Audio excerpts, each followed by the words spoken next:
The school hallways were loud as always, filled with students rushing between classes, laughing, shouting, dropping books, and slamming locker doors. But in the middle of all that noise, one girl walked quietly, like a shadow no one noticed. Her name was Amara, and she was the new girl. She had transferred in just 2 weeks ago, but already she knew how this school worked. People looked, whispered, and moved on. No one wanted to sit next to her in class. No one asked her name. She didn't expect much either. Amara had moved schools before, and she had learned early being quiet was safer. Amara had deep brown skin, dark eyes that stayed low, and long box braids tied back neatly. She wore simple clothes and kept to herself. Some students stared at her with curiosity, but most avoided her altogether. Others looked at her like she didn't belong. And she could feel it every time she walked past a group and the whispers started. During lunch, she sat at the edge of the cafeteria, near the trash cans. That way, no one had to walk past her table, and she didn't have to pretend to smile. She ate slowly, listening to the noise around her. Her fingers traced the edge of her tray as she watched friends laugh and joke.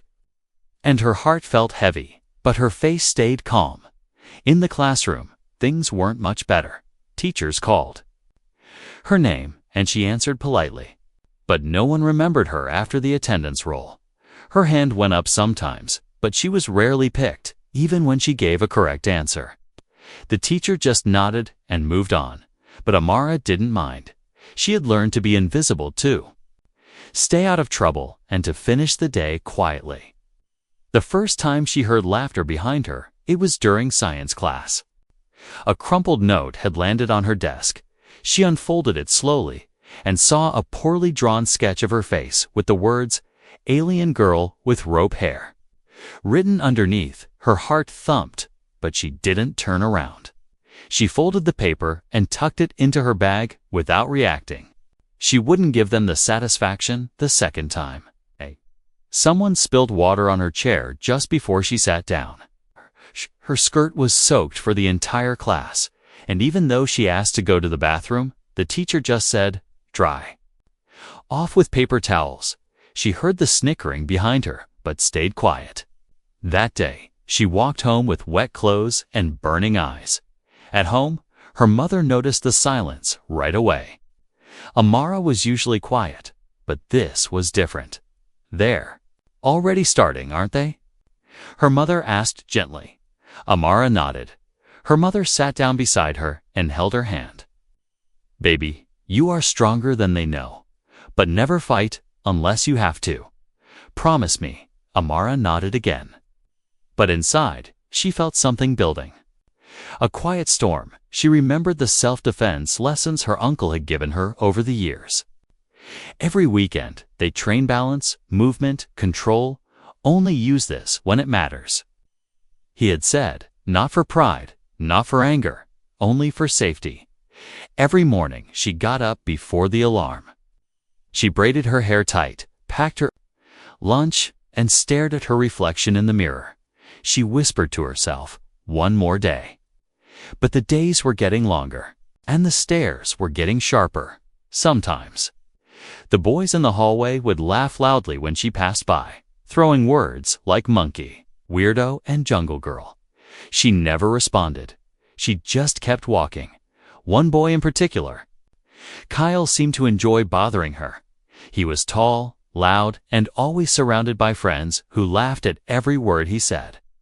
He had seen Amara in the hallway once, and since then, he had started calling her Silent Storm in a mocking voice. "What's the matter, Storm Girl? Gonna blow me away with your silence?" He'd shout. His friends always roared with laughter. Amara never answered, but her silence made Kyle more aggressive. He didn't like being ignored. He wanted a reaction. But all he got was her quiet stare, and it made him angry. Still, Amara kept her promise to her mother. She refused to fight. She refused to break. But each day felt heavier, like she was walking with bricks on her shoulders. She dreamed of standing up, of screaming, of doing something, but she kept it all locked inside. Then something changed. That morning, she stood in front of the mirror longer than usual. Her reflection looked calm, but her eyes had a fire she hadn't seen before. She pulled her braids tighter, tightened the strap of her backpack, and walked out the door with a feeling she couldn't explain. The school felt colder that day. The noise in the hallway felt sharper. And something in her gut told her things. We're going to shift. She didn't know how or when, but she could feel it coming. Like thunder behind the clouds, she passed by Kyle and his group that morning. As always, they laughed, as always. But Amara didn't look down this time. She met his eyes for a moment. Just a second, and kept walking. Kyle froze for just a moment. Confused, something in her stare made him pause. He laughed again to cover it, but the moment stuck with him and Amara. She kept walking, calm on the outside, but her storm was getting closer, inch by inch, heartbeat by heartbeat, and when it came, no one would forget it. The day started with soft rain tapping against the school windows. Most students rushed inside with their hoods up, shaking off water and complaining about wet shoes. But Amara walked slowly through the front entrance, letting the cold drops fall on her face like they didn't bother her at all. She had stopped trying to blend in because no matter what she did, people still stared, still whispered, still laughed behind her back in her locker. Someone had drawn something ugly. Black markers scrawled across the metal. It said, "Go back to the jungle." Followed by a poorly drawn monkey face, she stared at it in silence for a few seconds. Then carefully wiped it off with a piece of tissue she carried just for things like this. Her hands shook a little, but her face stayed calm, just like always, behind her. She heard the laugh, the one that was always the same, dry and cruel. Kyle, again. With two of his friends trailing behind him like shadows, he slapped one of the lockers as he passed, the sound sharp like a firecracker. "Still mute, huh?" he said loudly, hoping someone would join in. "Maybe she just doesn't speak human," he added, and his friends burst out laughing. Amara didn't turn around. She shut her locker and walked away. Not fast, not slow, just steady, like the rain. Still falling outside, but her heart thudded harder than usual. Not from fear, not anymore. Something else was rising inside her. Something warm and electric. That afternoon in gym class, the coach split the students into teams for dodgeball. Amara didn't like this game. It always gave the loud ones a reason to throw harder. Kyle was on the opposite team, and when he saw her, he grinned like a wolf. "Oh, this'll be fun," he said, cracking his knuckles. "Try to dodge this, Tarzan girl." The first ball missed her, but the second one hit her shoulder with force. It stung, but she didn't flinch. She picked up a ball and threw it back, hitting one of Kyle's friends square in the stomach. For a second, there was silence. Kyle's friend sat down, groaning, and Amara stood tall. Ball in hand, her eyes met Kyle's, just for a second. And he looked away first. After gym, the hallway felt thicker than usual, like the air had weight. Amara walked alone, as always, her steps slow, trying to avoid the busiest corners. But when she turned toward the science wing, she saw them again, Kyle and his two friends, standing in the middle of the hallway, waiting, watching, blocking her path. She didn't stop walking, she didn't show fear. One step after another, she moved forward like nothing was wrong. But the moment she reached them, Kyle stepped directly in front of her, too close. His breath smelled like old gum and arrogance. "You think you're brave now?" he asked, his tone cold. "You hit my boy in gym." Amara tried to step around him, but he shoved her lightly. "Say something," he demanded. "Go on, show us you can talk." Still, she said nothing. Her fists were clenched at her sides, but her face was a mask, unreadable. Then one of Kyle's friends did it. A slap, hard and fast, landed on her cheek. The sound cracked through the hallway like a whip. Even a few lockers down, people heard it. Her head turned from the force. her braids swaying across her shoulder, and the hallway froze. The boy who slapped her laughed nervously. Kyle smiled like he'd won something. But what none of them saw, what they couldn't see, was the change in her eyes. Something inside Amara snapped. Not like glass breaking, but like a lock finally opening. She stepped back slightly, and for a moment it looked like she was going to walk away. But then she moved, faster than they expected, faster than anyone thought she could. Her hand grabbed Kyle's wrist, twisted it hard, then turned her body in a smooth, perfect motion. Her shoulder dropped, and her leg stepped forward. Taking Kyle's weight with her, there was a loud crack, followed by a scream that made the hallway echo like a siren. Kyle fell to the floor, clutching his arm, his face twisted in pain and confusion. His shoulder was no longer in place, and even his friends backed away. Shocked and afraid, Amara stood over him, breathing deeply but steady. Her eyes didn't blink, her hands didn't shake. She didn't say a word. She didn't need to. Students began to gather. Phones came out. Some whispered, others stared in awe. A few clapped quietly, like they couldn't help themselves. One girl muttered under her breath. Finally, the hallway, once filled with mockery, now stood still in silence, broken only by Kyle's groans and the distant sound of a teacher's footsteps approaching. Amara turned and walked away, as calm as ever, leaving behind the one boy who thought she would never fight back. The storm inside her had finally broken, and now the whole school would feel the rain. The silence didn't last long, just 10 heartbeats after Amara walked away. The hallway filled with noise, screams, footsteps, and voices all tangled together. Someone shouted for help. Someone else screamed Kyle's name, but Amara kept walking, her eyes forward, her steps calm, like nothing had happened. Her cheek still burned from the slap, but her hand didn't rise to touch it. She could still hear the sickening crack of his shoulder popping out of place. And oddly, that sound felt louder than the slap itself, not because it was violent, but because it meant something. For the first time, Amara had answered. She turned a corner and leaned against a wall, just for a moment, just to breathe. The adrenaline was still in her blood, dancing like lightning in her veins. Her body shook slightly. Not from fear, but from something else, something she hadn't felt in a long time. Power, control, pride, and yes, a little bit of sadness too. A girl from class passed her in the hallway and slowed down.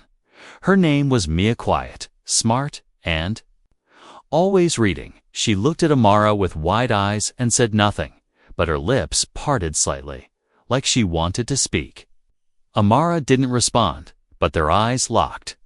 And in that tiny, silent moment, something shifted, a kind of respect. A silent thank you passed between them, down the hallway. Kyle was screaming, clutching his shoulder as a teacher finally arrived. Mr. Daniels, the gym coach, pushed through. The small crowd demanding answers. Students spoke all at once, some accusing Amara, some defending her, and some just describing what happened like it was the coolest thing they'd ever seen. She just grabbed him, one boy said, and boom, his shoulder went sideways. She didn't even flinch. Someone else whispered, he slapped her, and she broke him. She warned him, another girl added. He asked for it. Mr. Daniels looked at Kyle, then at his two friends, then at the students who were now too busy watching the replay on their phones to answer more questions. The moment was captured from two angles, both shaky but clear. In both videos, Kyle and his friends cornered Amara. The slap was obvious, and so was the calm, controlled response she gave. Mr. Daniels didn't say much, but his jaw tightened as he called for the school nurse and the principal. Amara was called to the office less than 10 minutes later. She didn't cry, she didn't shake. She walked in with her backpack, still slung over one shoulder, and waited.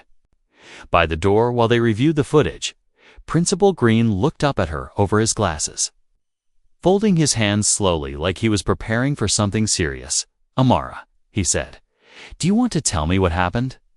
She nodded once, slowly, then quietly said, "He hit me first. That was all." No drama, no excuses, no long story, just 5 simple words that hung in the air like smoke. Her mother was called shortly after. She arrived with calm fury in her eyes and a notebook in her hand. This wasn't the first school meeting she had walked into, and it probably wouldn't be the last. She sat beside Amara, resting a gentle hand on her daughter's shoulder, then looked straight at the principal. She defended herself, her mother said before he could begin.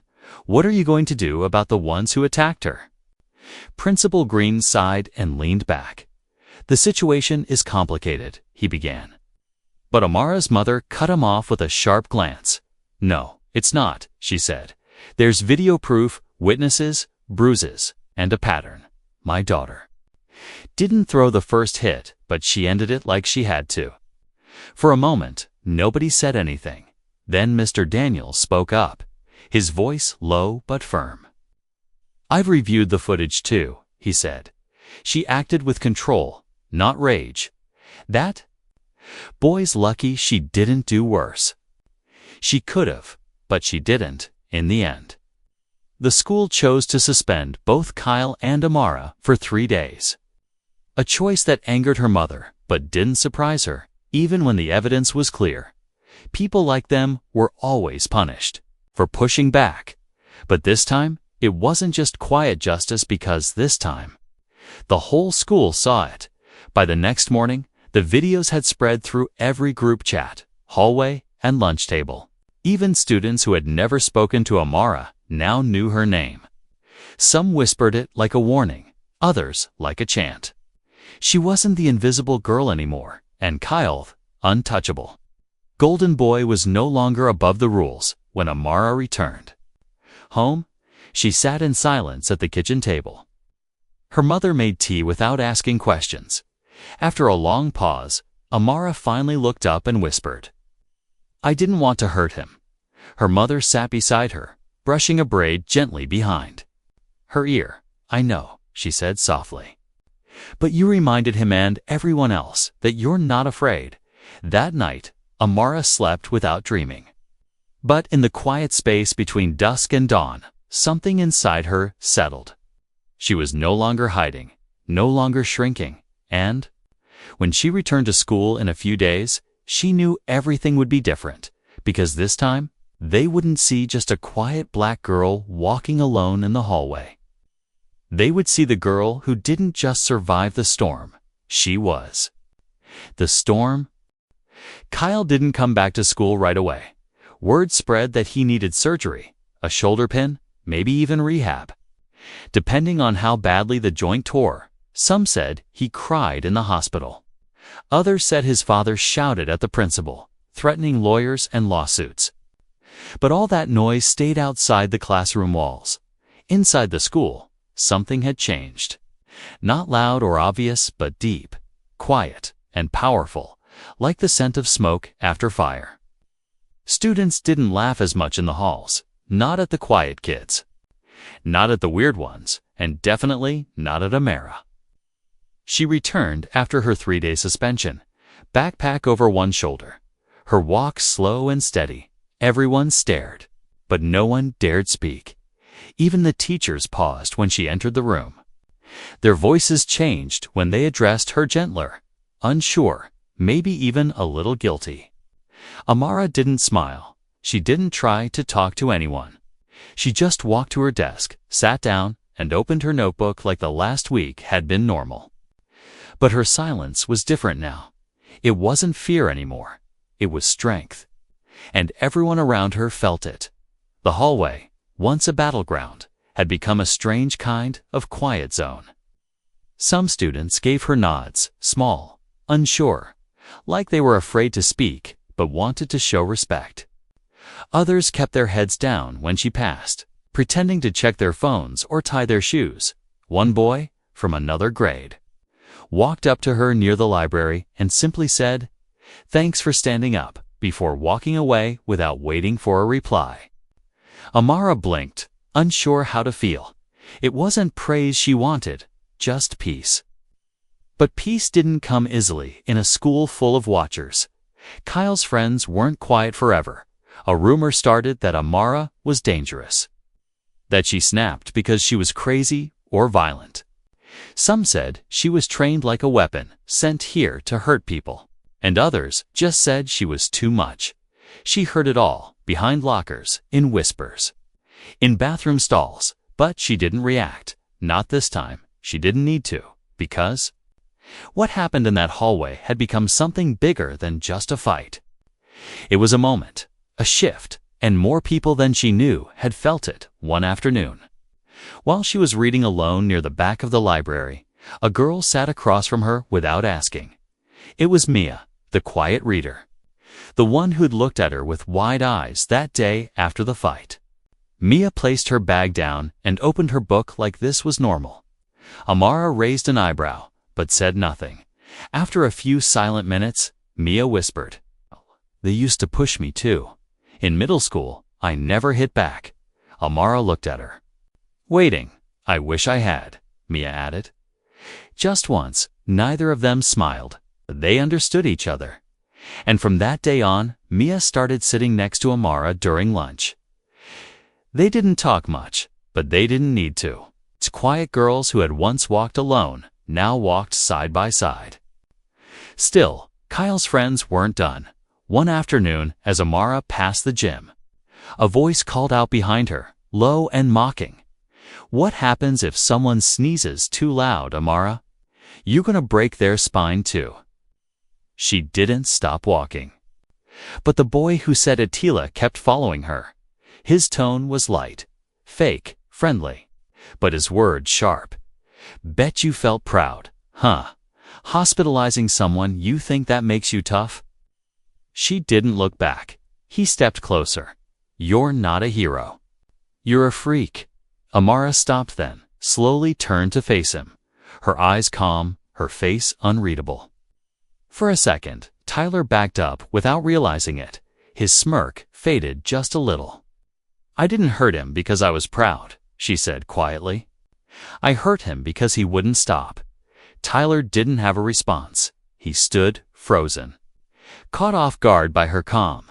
Then a teacher walked by, and the moment ended. Amara turned and walked away, leaving Tyler standing there, red-faced and silent. By the end of that week, a poster appeared on the school's community board. It read, "Self-Defense Basics for Students," led by a guest instructor. Underneath, in small letters, it said, "Organized by the Student Safety Club." No one had heard of that club before. But suddenly students were signing up. A few days later, a second poster appeared. This one read, "Anti-Bullying Awareness Week. Let's speak up." Mia told Amara she had helped start it, inspired by what happened in the hallway. "It's not just about you," Mia said one afternoon. "It's about all of us." Amara didn't answer. She just nodded, because for the first time since transferring, she didn't feel completely alone. She never asked for any of this. She didn't want to be known, remembered, or turned into some kind of symbol. But now, whether she liked it or not, her silence had become a voice for others, and sometimes, even the quietest people start earthquakes. The bell rang, but no one rushed out the door like usual. Instead, students moved slowly, their eyes glancing toward the hallway like something big was always about to happen. The building didn't feel like a school anymore. It felt like a theater. Right before a play began, everyone was waiting for someone else to speak, to move, to act. Amara walked through the center of it all, not looking left or right, not stopping for anyone. But every step she took carried weight. People watched her the way they'd once watched Kyle. But for a different reason now. Not fear, not admiration, but something deeper. Something like curiosity and quiet respect. The fight in the hallway had become legend. 2 weeks had passed, and students still talked about it in hushed voices. Some had edited the video and posted it online with dramatic music. It had gotten thousands of views, shared far beyond their school. Comments poured in, some supportive, some angry, many stunned. No one really knew Amara's full story, not even her teachers, but that didn't stop the rumors. Some said she was an undercover martial artist trained by her father, who used to be in the military. Others claimed she'd grown up in a rough city and had fought gang members before moving here. Amara never confirmed anything, and the mystery only made her more interesting. In the middle of all this noise, Kyle returned to school. He walked in wearing a black sling across his chest, his arm resting stiffly in the strap. His usual smirk was gone, replaced by something quieter. He moved slower now, not just because of pain, but because he felt the eyes too. But this time, they weren't looking at him like a hero. The hallway went still when Amara and Kyle crossed paths for the first time since that day. It happened outside the main office, just after second period. Amara turned a corner, and there he was, standing with his mother and a counselor.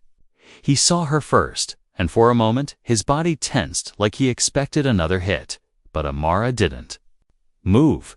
She just looked at him, not with anger, not with pride, just calm. Then she nodded once, small and firm, and to everyone's surprise, Kyle nodded back. His mother, standing beside him, gripped his shoulder tighter and whispered something sharp, but he didn't respond. He just stared as Amara walked past him, completely untouched by the moment, like it didn't live in her the way it still lived in him. Students nearby whispered, their heads snapping between the two like they were watching a show. But there was no explosion, no fight, no round two, just silence, heavy and real. The counselor, Mr. Hayes, later pulled Amara aside during lunch. He spoke softly, as if afraid to break something fragile. "I think it would help if you joined the student discussion group," he said. "There are others who've been through similar things. It's a safe space to talk." Amara looked at him, one eyebrow raised slightly. "Talk." She repeated, "They didn't listen before." He nodded, admitting the truth. "But they're listening now." She didn't agree right away, but the next week she went. The group met in a small room behind the library. Just 6 students and 2 chairs pushed into a circle. It wasn't about solutions, just stories, shared without judgment. Amara listened more than she spoke, but when she finally did speak, everyone leaned in. She talked about her first day at the school, about the silence, the stares, the little things that cut deeper than any slap ever could. And then she talked about that moment, how it wasn't about anger, but about ending something that never should have started. No one interrupted her, no one laughed. When she finished, one of the students whispered, "Thank you." Word spread again, not from violence, but from truth. Students who had been silent before began speaking up. Teachers started paying more attention to hallway behavior. Posters appeared with emergency contact numbers, and a new school rule was introduced: zero tolerance for group harassment. But change didn't come without resistance. One morning, someone had scratched the words "Watch your back" into the corner of Amara's desk. She saw it and stared at it for a long time before calmly pulling out her pen and writing underneath it. "I always do." She didn't report it. She didn't need to. When Mia sat next to her and saw the message, she simply nodded, then left a sticky note behind when the bell rang. It said, "You're not alone anymore." That note stayed in Amara's notebook from that day forward. Outside the classroom, Kyle sat alone more often now. His friends had distanced themselves, not wanting to get involved in anything that smelled like trouble. Some students whispered that he was planning to transfer. Others said he was seeing a therapist. No one knew for sure, and fewer people cared. But Amara cared. In her own quiet way, she never wished him harm, never celebrated his pain. All she had ever wanted was to be left alone, to walk a hallway without being hunted. And now she could. But even with peace returning, Amara knew the world wouldn't stop testing her. And when the next test came, she would be ready. Not because she wanted to fight, but because she refused to bow ever again. She wasn't the girl who stood at the edge of the cafeteria anymore. She wasn't the one who let the rain soak her clothes while pretending it didn't hurt. She was the one who stood in fire and didn't flinch, and every step she took now echoed louder than any slap ever could. The office door clicked shut behind her, and the silence felt colder than usual. Amara sat in the small chair across from the principal's desk. Her backpack still slung over one shoulder. Principal Green flipped through a folder without saying a word. His glasses rested on the edge of his nose. But he wasn't really looking at anything, just thinking, slowly, carefully. Amara watched him with the same calm expression she always wore. Not afraid, not angry, just waiting. The room smelled like old paper and faint coffee, the kind that's been sitting too long in a cold mug on the wall behind him. The school's motto stared down at her: integrity, courage, community. Funny, she thought, how the only one she'd seen lately was courage, and it hadn't come from the adults. Finally, Principal Green cleared his throat. "Amara," he said, folding his hands together, "you're aware of the situation with Kyle's parents has escalated." She nodded once, slow and firm. "There?" Not satisfied with the suspension, he continued. "They've contacted the district, claimed that the school didn't protect their son." Amara raised one eyebrow, just slightly. "Did the video lie?" she asked softly. "No," he admitted. "But they're wealthy and they're loud." She didn't reply. She didn't need to. She had learned long ago that truth didn't always matter to people with money and power. But she also knew how to hold her ground, even when the wind was against her. He sighed again and leaned back in his chair. "This is out of my hands now," he said. "There will be a district meeting next week, and you and your mother will be expected to speak." Amara nodded again. She wasn't surprised. Her mother had warned her this might happen. The system always took time to catch up with justice. Outside the office, students moved like they always did, loud, distracted, unaware of the storm brewing behind closed doors, but word would spread soon enough. It always did. At home that night, her mother sat across from her at the table, reading the official notice over and over. The letter used big words like liability, excessive force, and student injury. But Amara's mother understood what it really meant. They wanted someone to blame. And they couldn't touch Kyle, so they came for the girl who fought back. "We're not afraid of them," her mother said. "We've been through worse than lawyers and boardrooms." Amara believed her. Not just because her mother was strong, but because she had seen her fight battles before, with bills, with teachers, with people who treated them like they were less. This would be just one more war in a long line of quiet wars. In the days that followed, teachers began to act differently. Some were warm, even protective, calling her by name with extra kindness in their voices. Others avoided her, afraid to be seen taking sides. The students, they watched. They always watched. Some whispered that she might be expelled. Others said she'd probably win the case, but no one dared say it. To her face, even Mia asked quietly one afternoon, "What if they vote against you?" Amara shrugged. "Then I start over again," she said, but not scared this time. The night before the hearing, Amara stood in front of the bathroom mirror. The same mirror she had stared into before the slap, before the hallway, before the broken shoulder and the videos and the headlines. She looked at herself not as the new girl anymore, but as someone who had taken all their hate and stayed standing. Her mother ironed her best shirt, polished her shoes, braided her hair. "Tighter than usual when you speak," she said. "Don't yell, don't cry, just tell the truth." That's more than enough. The next day, the school board meeting was packed. Parents, teachers, reporters, students. They all sat in neat rows, like an audience, waiting for a verdict in a courtroom. Kyle's family sat on one side, dressed sharp, with a tall lawyer whispering in their ears. Amara sat beside her mother, wearing quiet strength instead of expensive clothes. When her name was called, she walked to the microphone. Her heart beat fast, but her voice was steady. She told them what happened, not as a victim, not as a villain, but as a student who had been slapped in a hallway while trying to get to class.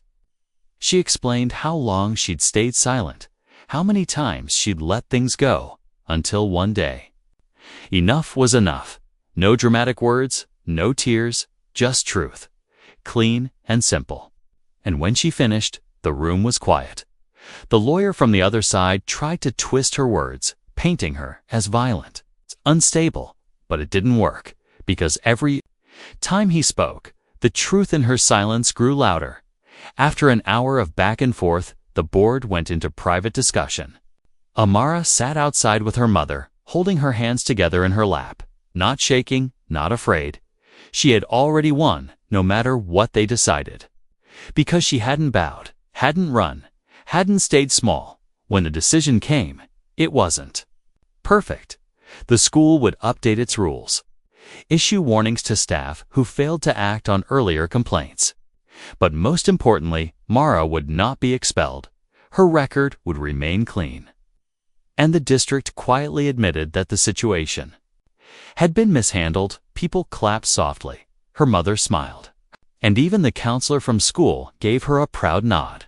Amara stood, shook hands, and walked out of that room like she had walked out of the hallway that day, strong, calm, and unstoppable. She wasn't just the girl who had broken a shoulder anymore. She was the girl who broke silence. The sun was brighter than usual that morning, or maybe it just felt that way. Amara stepped onto school grounds without her usual quiet shadow trailing behind her. Something had shifted. Not in the world, but inside her. The hallway didn't feel like a battlefield anymore. It felt like a space she now owned, one silent step at a time. Students moved out of the way as she passed, not out of fear, but out of recognition. Like people stepping aside for someone who had walked through fire and come out with the smoke still in her breath. Some nodded, some looked away, but none dared mock her anymore. The first time a younger girl approached her, it happened by accident. The girl dropped her binder and papers scattered everywhere. Amara kneeled beside her and helped gather them up. The girl looked at her with wide, unsure eyes. "Are you the one who?" She started, then stopped. Amara smiled just a little. "Yeah," she replied gently, "that was me." The girl whispered a quiet thank you, her voice shaky, and ran off. But that moment planted something. A seed, a signal, that Amara wasn't just a name whispered in fear anymore. She was a symbol of something more, something stronger. Later that week, in the cafeteria, something unexpected happened. One of Kyle's old friends, the smaller one who always laughed but never spoke, walked up to her table. Amara looked up slowly, surprised. Mia froze mid-bite, watching closely. The boy's hands were shaking a little as he stood there. Tray in hand, "Can I sit here?" he asked, his voice low, almost guilty. Amara stared at him for a long moment, the memory of his laughter still fresh in her bones. But she didn't see a bully now. She saw someone who'd watched too much and done too little. She nodded once, and he sat quietly, not making a sound for the entire lunch. Sometimes, change looks like silence. The group grew slowly, not a circle of friends, but a quiet gathering of those who had been ignored, pushed, or made to feel small. It wasn't loud. It wasn't planned. It just happened, like water filling cracks in a dry place. Amara became the center of something she didn't try to lead. And yet everyone followed. One afternoon, a teacher asked her to speak in front of the school during the new anti-bullying assembly. Amara almost said no, not because she was scared, but because she didn't know what to say. She didn't want to be some perfect hero on a poster. That's not who she was. She was still just a girl who had been tired of being hurt. And one day she pushed back, but Mia encouraged her, saying, "You don't have to be perfect, just be honest. That's enough." So Amara stood on stage in front of the entire school.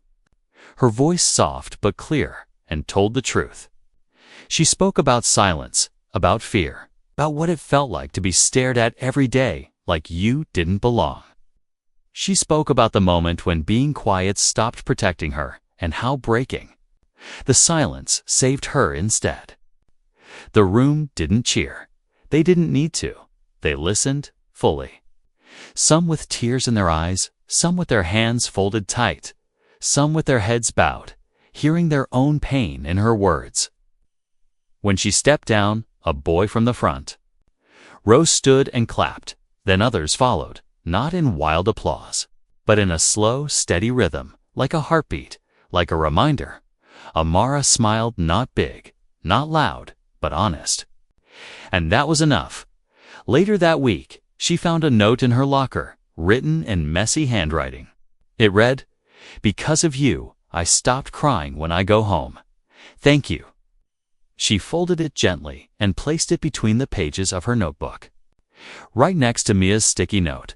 These weren't just words, they were proof. That her pain hadn't been wasted, that her strength had grown roots in other people too. As the days passed, Amara didn't become popular. She didn't want to be, but she became something far more respected and remembered, and even Kyle, who now kept his head down in the hallways, had become a symbol too not of power, but of what happens when power is used to harm instead of help. No one clapped when he passed. No one whispered his name anymore. Because people had stopped fearing the wrong person, Amara had no crown, no trophy, no reward. But she had something far better: peace, and that was more than enough. Because in a school where people once laughed at her for being different, now they watched her for a different reason entirely. She was the girl who said nothing for too long, until one day her silence spoke louder than any scream ever could. The seasons began to change. Leaves turned gold and drifted across the schoolyard like tiny secrets falling from the sky. The hallway lights flickered the same way. The bells still rang too loud. The teachers still dragged on about history and math, but something deep in the heart of the school had changed. And everyone could feel it. Amara now walked those halls not as a stranger, not as the invisible girl, but as someone everyone knew. Even if they didn't all speak to her, she had become part of the building itself, like a crack in the concrete that no one could ignore because it had become stronger than the smooth parts around it. Some students still whispered, some still judged, but they didn't touch her, and they didn't test her, not anymore. Because even those who didn't like her had learned to respect the storm that came with silence. One morning, she arrived early and found herself standing outside the counselor's office. Mr. Hayes was surprised to see her. "Everything all right?" he asked. Amara nodded, then looked toward the small flyer on the door, the one for the student support group. She didn't say much, just pointed to it and said, "I want to help." And just like that, she became the girl who once sat alone, now sitting beside others who didn't know how to speak their pain. She listened more than she talked, and when she did speak, her words were soft but unshakable. Sometimes that's all people need to be told, "I believe you," by someone who had once been broken but refused to stay that way. Weeks passed, then months. She helped organize her first real school event, a day where students could write anonymous notes about what they'd been through, what they'd survived, and pin them to a wall for others to read. They called it the Wall of Voices, and by the end of the day, was covered from corner to corner with pain, truth, and hope. Amara stood at the edge of that wall, reading. Each note, some made her eyes burn, others made her hands shake. But the one that stopped her heart for a full beat was short. Written in tiny, uneven letters, "I wanted to give up until I saw you didn't." She folded that one and slipped it into her pocket, and that night, she tucked it beside the other notes hidden in her drawer. The thank you from the locker, Mia's sticky note, all the quiet reminders that she mattered more than the pain they tried to make her carry. One afternoon, as school was ending, she passed Kyle in the hallway. They hadn't spoken since the district hearing. He was thinner now, quieter. He walked with his head down, and the crowd no longer moved for him like it used to. For a moment, their eyes met, and time slowed like it always had when they crossed paths. This time, though, he didn't look away. He opened his mouth like he might say something, but the words never came. Amara didn't smile, but she didn't glare either. She just nodded once, simple and calm, and kept walking. That was all he got, and somehow it was enough by the end of the year. Amara had become something rare in the school, someone known not by noise, but by presence. She didn't try to fit in. She didn't try to impress, but she left marks. On people, on rules. On how teachers now listened more carefully when students whispered about being bullied. Mia stayed by her side. Others came and went. The respect stayed. Like an invisible shield that followed her wherever she went, the last day of school arrived, and Amara found herself standing at the same locker where it all began. She remembered the ugly drawings, the gum, the quiet stares, but now her locker was clean, untouched, and in its place, a small folded note was taped to the door. It read, "You changed this place without yelling. Thank you for fighting back." She held the note gently, then placed it inside her backpack without a word. And when the final bell rang and students poured out into summer sunlight, Amara didn't rush. She walked slowly, her steps steady, her reflection calm in the glass doors as they closed behind her for the last time that year. She didn't need applause. She didn't need revenge. What she had was something stronger, something earned. She had her voice, and it had become a shield, a bridge, and a mirror for others who needed one. And no matter where she went next, one truth would always walk with her. She was the girl they tried to silence, but instead, she made them all listen.